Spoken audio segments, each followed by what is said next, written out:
కొంతమంది మరణం పాలవుతున్నారు, కొంతమంది మృత్యువును జయించి మీ బోటి మహానుభావులు బ్రతికుండంగానే పరమాత్మను దర్శిస్తున్నారు. మరణం తర్వాత ఏం జరుగుతుంది అన్నది మీరు ఇదమిత్తంగా చూడగలిగారా స్వామి? అది ఒకసారి సెలవిస్తారా?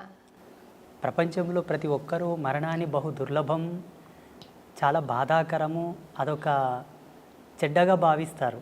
చనిపోవడం అంటే ఒక చెడు, ఒక కీడుగా భావిస్తారు. మా ఉద్దేశం ప్రకారంగా, మేము పొందిన అనుభూతి ప్రకారంగా మరణాన్ని మించిన సుఖము, సంతోషం వేరొకటి లేదనుకుంటాను. శాశ్వతానందం అది పొందగలిగితే, ఆ ఓటి మరణాన్ని పొందగలిగితే, దుర్మరణమునకు, దుర్గతితో మరణించిన మరణానికి శాంతి లేదు. అది యాతన, బహు దుర్లభము, బహు కాఠిన్యమైనటువంటి యాతన. అది తగదు జీవుడికి ఎప్పుడే కానీ ఇచ్ఛామరణ సంసిద్ధి కలిగినా, భగవత్ ప్రేరణతో మరణ సంసిద్ధి కలిగినా అందుకు మించిన శాంతి వేరొకటి లేదు. అలా చనిపోవడానికి కూడా మన ధర్మం లోపల చాలామంది ప్రాకులాడారు. అందరికీ సుపరిచితులైనటువంటి భీష్మ పితామహ, వారికి మరణం వారి ఇచ్ఛా ప్రేరణతోనే కలిగినది. దక్షిణాయనం వీడి ఉత్తరాయణ పుణ్యకాలం ప్రవేశించే వరకు వారు మరణాన్ని స్వీకరించలేదు. మరణంలో కూడా ఒక ఆనందాన్ని వెతికారు వాళ్ళు, మరణంలో కూడా ఒక ప్రాముఖ్యతను వెతికారు వాళ్ళు. అలా చాలామంది మహితాత్ములు, గొప్ప గొప్ప వాళ్ళు మనకు మరణం గురించి ఎన్నో నిదర్శనాలు ఇచ్చారు. ఈనాడు ప్రజాలోకమంతా కూడా మరణం అంటే భయపడతారు. మరణాన్ని గురించి భయపడవలదు, మరణాన్ని గురించి చింతించవలదు. నీవు ఎంత భయపడినా, ఎంత చింతన చేసినా ఈశ్వర ప్రమాణమే జనన మరణములు. ఎలా మరణిస్తున్నావన్న దశని గురించే మనం ప్రాకులాడాలి. అన్ని ధర్మాలకు కట్టుబడి, అన్ని ఆచార ధర్మాలకు నువ్వు కట్టుదిట్టమై ఉండి నడిస్తే తప్పకుండా సహజమైన మరణం, శాంతి మరణం, ఇచ్ఛామరణమే సంభవిస్తుంది. జీవుడు కాళ్ళు చేతులు గట్టి ఉండగా తనదైన విద్వత్తును, విజ్ఞానాన్ని కోల్పోయి ధర్మాన్ని విస్మరించి నడిచిన నాడు అకాల మృత్యువులే సంభవిస్తాయి. మరణం శాంతంగా, హాయిగా, ఆస్వాదించడానికి అలవు కానంత అద్భుతంగా ఉంటుంది. మేము ఆస్వాదించాము దాన్ని.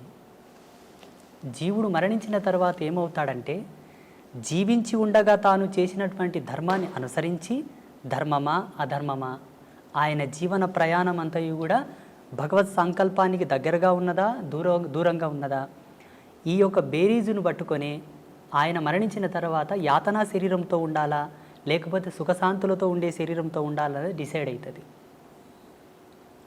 భగవంతుని నమ్ముకొని, భగవంతుని యొక్క సేవ చేసుకొని, భగవత్ తత్పరతతో జీవించిన వాళ్ళు ఎవరు కూడా యాతన అనుభవించలేదు. భావి తరాలలో అనుభవించబోరు, ఇక ముందు ఎవరు కూడా అనుభవించలేదు. ఎవరైతే భగవంతుని దూషిస్తున్నారో, హరిభక్తులను, శివభక్తులను, దైవీ తత్పర సంపన్నులను దూషిస్తున్నారో వారికి తప్పకుండా మరణానంతరం బహు దుర్లభమైనటువంటి యాతన ఉంటుంది. ఈరోజు ఏదో కొంచెం చదువుకోగానే, అంత తెలివి రాగానే దేవుడు లేడు, ఇవన్నీ మూఢనమ్మకాలు, చాదస్వం, వీటిని నమ్మకూడదు, వీటి వల్ల టైంపాస్ అంటున్నారు చూసారా, వారందరికీ కూడా మరణం తర్వాత అది వర్ణించశక్యం కానటువంటి సందర్భం అన్నమాట. మనిషి శరీరం భౌతికంగా మనం చూస్తున్నాం కదా, అందులో మళ్ళీ ఒక సూక్ష్మ శరీరం ఉంటుంది, ఒక కారణ శరీరం ఉంటుంది, ఒక మహాకారణ శరీరం ఉంటుంది అని చెప్తారు కదా. ఆ నాలుగింటిని విడివిడిగా చూడడానికి సాధ్యపడుతుందా స్వామి? అది యోగ సంధాన కర్తృత్వంతోనే సాధ్యమవుతుంది. ఆధ్యాత్మికమైనటువంటి పూజలు, వ్రతాలు, నోములు, జపతపాదులన్నీ కొన్ని ప్రామాణికమైనటువంటి సూత్రావళిపైన నడుస్తాయి. జీవుడికి కొన్ని అనుభవాలు తెచ్చిపెడతాయి. మీరు అనుకున్నటువంటి అనుభవాన్ని తార్కికంగా, సాదృశ్యంగా చూడాలనుకుంటే యోగ మూలాలను అవలంబించాల్సి ఉంటుంది. ఇప్పుడు హిమాలయస్లో చాలామంది యోగులు ఉన్నారు.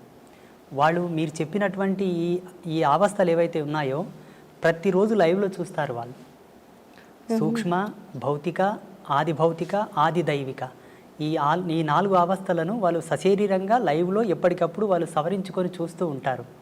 వాటికి యోగ మూలాలు అవసరం, కొంత కఠినాత్మకమైనటువంటి తపశ్చర్య కూడా అవసరం వాటి కోసం. ఆ రుచి, అనుభవం, ఆ ప్రేరణ ఉన్నవాళ్ళు చూశారు. తమరు చూస్తుంటారు కదా స్వామి. భగవతి ఇచ్చామ్మ. నాకు ఆశీర్వచనం ఇవ్వండి స్వామి. తప్పకుండా.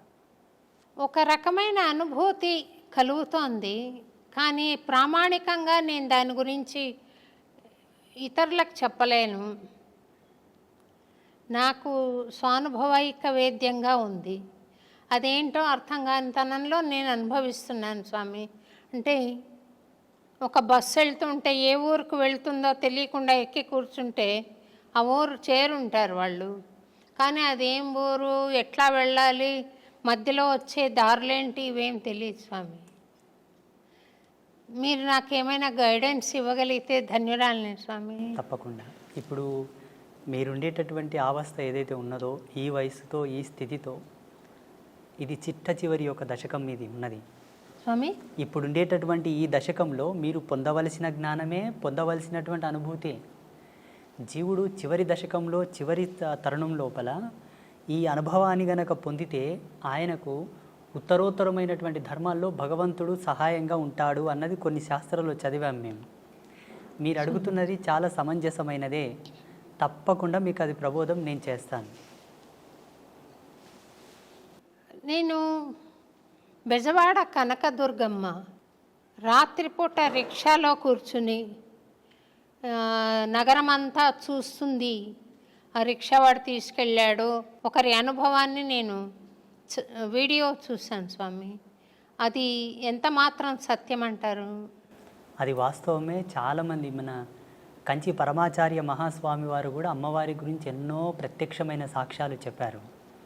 అలాగే చాలామంది జగద్గురువులు కూడా అమ్మవారి యొక్క లీలలు, అమ్మవారు ఒక భక్తుడి యొక్క కోరిక మేరకు రిక్షాలో కూర్చొని నగరమంతా తిరిగేసి మరి ఆ భక్తుడికి మోక్షం ఇచ్చింది, ఆయనను అనుగ్రహించింది అన్నమాట సత్యమే. ఈ అనుభవాన్ని చాలామంది జగద్గురువులు, గొప్ప గొప్ప పీఠాధిపతులు కూడా వర్ణించి ఉన్నారు. చాలామంది మహాత్ములు కూడా వారి సంభాషణలో వీటి ప్రస్తావన చెప్పారు. భక్తుల యొక్క ఉద్ధరణ కొరకు 10 మందికి సాక్ష్యం కావాలి కదమ్మా. ఇప్పుడు ఏదైనా ఒక ప్రత్యక్ష సాక్ష్యం ఉంటేనే నమ్మేటటువంటి జనాలు తయారైనరు. ఇప్పుడు ఈ మధ్యలో కూడా చాలామందికి స్వామీజీలు కూడా అమ్మవారితో చేసిన అనుభవాలు చెబుతూ ఉన్నారు. వారు అక్కడ వెళ్ళినప్పుడు అమ్మవారు వారికి ఇచ్చేటటువంటి దర్శనం, వారితో చెప్పేటటువంటి మాట తీరు అంతయు కూడా సామాన్య ప్రజలకు వర్ణిస్తూ ఉన్నారు, చెబుతూ ఉన్నారు. అది జరిగిన మాట వాస్తవమే, అది జరిగింది. కొన్ని సంవత్సరాల క్రితం నేను ఒక చిన్న వీడియో చూశాను స్వామి. మీరు చిలుకూరు బాలాజీ టెంపుల్కి వెళ్ళడం, అక్కడ రంగరాజన్ స్వామివారు మిమ్మల్ని భుజం మీద ఎక్కించుకుని గుళ్ళోకి వెళ్ళడం నేను చూశాను. అందులో ఏదైనా పరమార్థం ఉందంటారా స్వామి? సమాజంలో చాలామంది ఇప్పుడు అస్పృశ్యత గురించి చాలా కాంట్రవర్సీ చేస్తూ ఉన్నారు. బ్రాహ్మణులు ఈ సబ్బండ వర్ణాల వాళ్ళని, దళితులను పట్టి పీడించారు, సనాతన ధర్మానికి దూరం చేశారు, ఈ ధర్మం పట్ల వాళ్ళకి ఏ హక్కు లేకుండా వాళ్ళని వెలివేశారు అని చాలామంది కాంట్రవర్సీ చేస్తున్నారు. శ్రీమాన్ రంగరాజన్ వారు అది ఒక సవాల్గా తీసుకున్నారు. పెద్ద డిబేట్ జరిగింది వారిపైన, అంటే బ్రాహ్మణ పెద్దల పైన పెద్ద డిబేట్ జరిగింది. అట్లేం లేదండి, మా బ్రాహ్మణ సమాజంలో కూడా ఈ ఎవరైతే నిమ్న వర్గాల వాళ్ళు ఉన్నారో వాళ్ళని హక్కున చేర్చుకున్న మహనీయులు చాలామంది ఉన్నారు. 2700 సంవత్సరాల క్రితం శ్రీరంగ క్షేత్రంలో జరిగినటువంటి ఒక అద్భుతమైన ఘట్టాన్ని వారు వివరించారు. అక్కడ ఉండేటటువంటి కొంతమంది పెద్దలు ఎప్పుడో జరిగింది చెబుతావేంటయ్యా, ఇప్పుడేమైనా చేసేవాళ్ళు ఉన్నారా, ఇప్పుడేమైనా చేరదీసేవాళ్ళు ఉన్నారని ప్రశ్నించారు. అయ్యో ఎందుకు, నేనున్నాను కదా, నేను చేస్తానని వారు ముందుకొచ్చారు. అక్కడ 2700 సంవత్సరాల క్రితము జరిగినటువంటి అద్భుతమైన ఘట్టాన్ని పునరావిష్కృతం చేస్తూ శ్రీమాన్ రంగరాజన్ గారు జియాగూడ రంగనాథ స్వామి దేవాలయం లోపల వారు చాలా వరకు శోధించారట. ఆ రోజు లోకసారంగముని తిరుప్పాణ ఆళ్వార్ అని ఒక ఆళ్వారుని భుజాల మీద ఎత్తుకున్నాడు. తిరుప్పాణ ఆళ్వారు లాంటి ఒక ఈ నిమ్న వర్గాల్లో అంతటి పరమభక్తుడు ఎవరున్నారు అని బాగా రీసెర్చ్ చేశారు. ఎవరో ఒక భక్తుడు నా గురించి వారికి చెప్పారు, అయా ఒక ఆయన ఉన్నాడు, ఫలానా విజవార గ్రామంలో, వయసు చిన్నదే, తన వరకు తను ఒక చిన్న కుటీరం ఏర్పాటు చేసుకొని రోజు తపస్సు పూజలు చేస్తూ ఉంటాడు, మీరేమన్నా వారిని సంప్రదించండి అంటే వారు నాకు ఫోన్ చేశారు. నేను ఇట్లా రంగరాజన్ పంతుల్ని మాట్లాడుతున్నాను, మీరు ఒకసారి హైదరాబాద్ రావాల్సి ఉంటుంది, పలానా కార్యక్రమం చేస్తున్నాము అన్నారు. నాకు దాని గురించి ఏం తెలియదు. అయ్యో తప్పకుండా వస్తానండి అన్నాను. అప్పటికి నేను ముంబైలో ఉన్నాను, మా గురువుగారి పీఠంలో ఉన్నాను. ఆ ప్రోగ్రామింగ్కి సరిగ్గా అదే రోజు సికింద్రాబాద్ రైల్వే స్టేషన్లో ట్రైన్ దిగి అటు నుండి సీదా జియాగూడ రంగనాథ స్వామి దేవాలయానికి వెళ్ళాను. అక్కడ వెళ్ళగానే చాలామంది పండితులు, విప్రోత్తములు, బ్రాహ్మణులు, మంగళ వాయిద్యాలు ఎంతోమంది కూర్చొని ఉన్నారు. కెమెరాలు ఉన్నాయి, మీడియా వాళ్ళు ఉన్నారు. నేను షాక్ అయ్యాను. అక్కడ ఆ సమయంలో వారు చేసినటువంటి ఘట్టమే మునివాహన సేవ. వాస్తవంగా వారు ఒక ఆదేశాన్ని, భగవత్ ఆదేశాన్ని, చిలుకూరి బాలాజీ స్వామి వారి యొక్క ఆదేశాన్ని స్వీకరించే ఈ ఘట్టము చేశారని నేను భావిస్తాను. మొత్తం సమాజానికి ఒక అద్భుతమైన మెసేజ్ అది. ఏంటి? మనసు పరిమళించి స్వీకరించగలిగితే ధర్మాన్ని ఎవరైనానూ స్వీకరించవచ్చు. అలా స్వీకరించలేని పక్షాన భగవంతుడు ఏం చేయదు, ధర్మం కూడా ఏం చేయదు కదా. ఆ కోణంలో అందరికి ఒక మంచి మెసేజ్ పోవాలని చెప్పి వారు ఆ కార్యక్రమం చేశారు. స్వామి, అయితే స్వామి, ఒక స్వాముల వారు ఆయన సాధనా సంపత్తి ద్వారా జ్ఞాన మార్గంలో ప్రవేశించి ఆయనకు ఆత్మజ్ఞానం కలిగిన తర్వాత ఆయనకు కులతత్వం ఏముంటుంది స్వామి? ఆయన బ్రహ్మర్షితో సమానం కదా స్వామి? ఉండదు. అంటే ఇక్కడ పరమహంస పరివ్రాజక తత్వం పొందినటువంటి మహనీయులకు ఏ విధమైన భేదము, భావన, చింతన, తన మన ఏవి ఉండవు. ఆ బోటి జ్ఞానులు సమాజంలో అందరూ ఉండి ఉంటే ఇంతటి ప్రశ్న, ఇంతటి సమాధానం మనకు అవసరం ఉండేది కాదు. సమాజంలో విభిన్నమైన భావాలు, విభిన్నమైన జీవన విధానాలు, విభిన్నమైనటువంటి ఆలోచన స్థితులతో ఉండేటటువంటి సమాజం ఇప్పుడున్న సమాజం. అందరికీ సమాధానం చెప్పగలిగేటటువంటి క్రియ ఒకటి జరగాలి. అందుకు పరమాత్మనే ఎందుకు ఆహుతి కాకూడదు?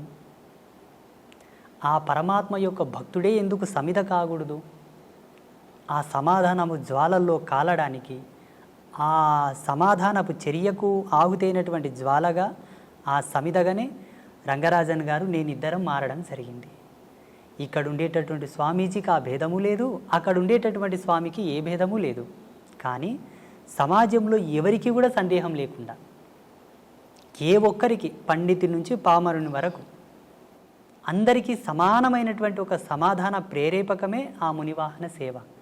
నాలో వాళ్ళు కులము చూడలేదు, నాలో వాళ్ళు వర్గభేదము చూడలేదు. సమాజంలో ఎక్కడి నుంచి అని తీసుకున్నావు అన్న ప్రశ్న వస్తుంది. ఆనాడు తిరుప్పాణాళ్వారు పుట్టినటువంటి కమ్యూనిటీ ఏమిటి?